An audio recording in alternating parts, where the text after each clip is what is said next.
Good morning 8th class. हम लोग geography section में chapter 2 land soil and water का पॉइंट्स पढ़ रहे थे। आज हम उसको कंटिन्यू करते हुए जो नेक्स्ट पॉइंट पढ़ेंगे उसका नाम है डिस्ट्रीब्यूशन ऑफ नेचुरल वेजिटेशन, यानी प्राकृतिक जो वनस्पति है, पेड़ पौधे जंगल वगैरह है, उसका डिस्ट्रीब्यूशन कैसे कैसे कहाँ पर होता है, इसको हम लोग पढ़ेंगे। The growth of vegetation depends primarily on temperature and moisture.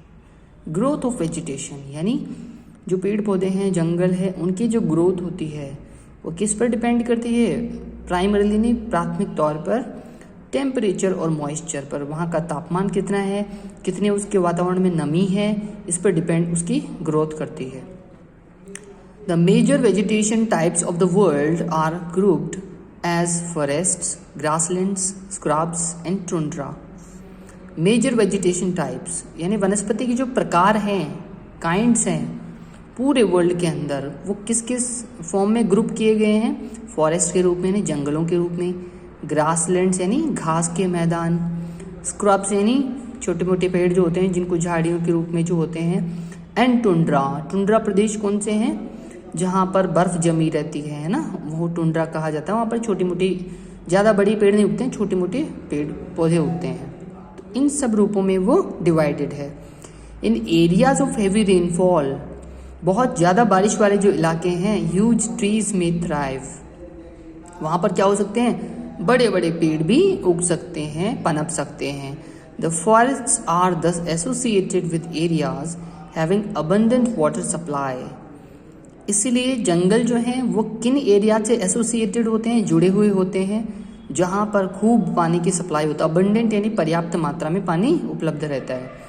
As the amount of moisture decreases the size of trees and their density reduces.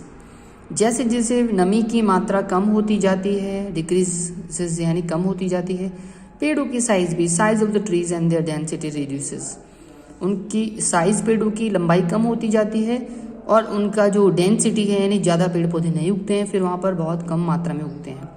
Short stunted trees and grasses grow in the regions of moderate rainfall. Short stunted का मतलब होता है छोटी आकार वाले पेड़ पौधे, और घास कहाँ पर उगती है? Regions of moderate rainfall, जहाँ पर ठीक ठाक मात्रा में जहाँ पर बारिश होती है वहाँ पर इस तरह के पेड़ पौधे उगते हैं जिनकी लंबाई कम होती है, ऊंचाई कम होती है। Forming the grasslands of the world, और इस तरह से वो क्या बनाते हैं? कम बारिश होने के बाद भी जो मैदान है पूरे वर्ल्ड के, उसको घास के मैदानों को बनाते हैं। तो ग्रास लैंड एंड फॉरेस्ट यहाँ पर एक पिक्चर दे रखी है, ठीक है, तो ये घास के मैदान हैं। आगे चलते हैं हम लोग। Scrubs grow in dry areas of low rainfall. जहाँ पर बिल्कुल कम बारिश होती है, लो रेनफॉल होती है, वहाँ पर स्क्रब्स यानी झाड़ियाँ उगती है। In such areas, plants have deep roots and leaves with thorny and waxy surface.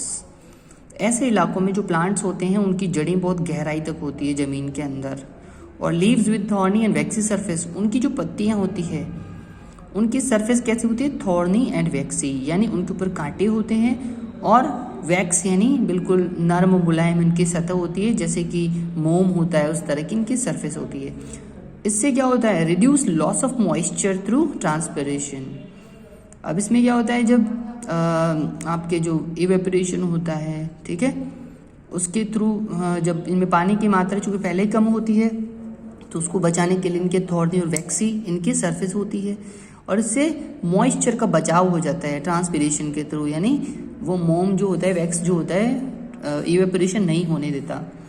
Tundra vegetation of cold polar regions comprises of mosses and lichens. तो जो टुंड्रा प्रदेश की जो वेजिटेशन होती है, हरियाली है, अपन बोल सकते हैं कि पेड़ पौधे वनस्पति है। कहाँ ये टुंड्रा वेजिटेशन कहाँ होती है? कोल्ड पोलर रीजन्स, ठंडे जो ध्रुवीय इलाके हैं धरती के, नॉर्थ पोल, साउथ पोल, वहाँ के रीजन्स में, वहाँ के क्षेत्रों में क्या होता है? मॉसेस एंड लिचन्स, वहाँ पर काई और शैवाल पाए जाते हैं। काई अपन ने देखी है ना, जो हमारे घर में पानी का जो टैंक होता है, या जहाँ बाहर कहीं पानी इकट्ठा हो जाता है, वहाँ पर हरे हरे रंग की काई जम जाती है, दैट इज कॉल्ड मॉसेस। और लिचन्स क्या होती है? शैवाल होते हैं, काई की तरह होते हैं ये भी। तो ये टुंड्रा प्रदेशों में, कोल्ड ठंडे प्रदेशों में बस यही पाया जाता है और कुछ नहीं उगता, वहाँ पर बहुत ज़्यादा ठंड होती है। Today there are many more people in the world than there were 2 centuries back. आज संसार में बहुत ज़्यादा लोग हैं बजाय कि 2 शताब्दियों पहले जितने थे उसके बजाय बहुत ज़्यादा हो गए आजकल। To feed the growing numbers large areas of forest have been declared to grow crops. और इस बढ़ती हुई जनसंख्या को, बढ़ती हुई संख्या को फीड करने के लिए यानी खाना खिलाने के लिए large areas of forest have been cleared.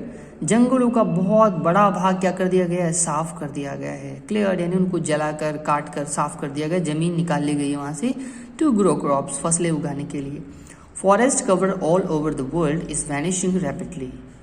पूरी दुनिया के अंदर जो जंगलों का क्षेत्रफल है, फॉरेस्ट कवर है, पूरी दुनिया में वैनिश हो रहा है, खत्म हो रहा है, नष्ट हो रहा है बहुत तेजी से, रैपिडली।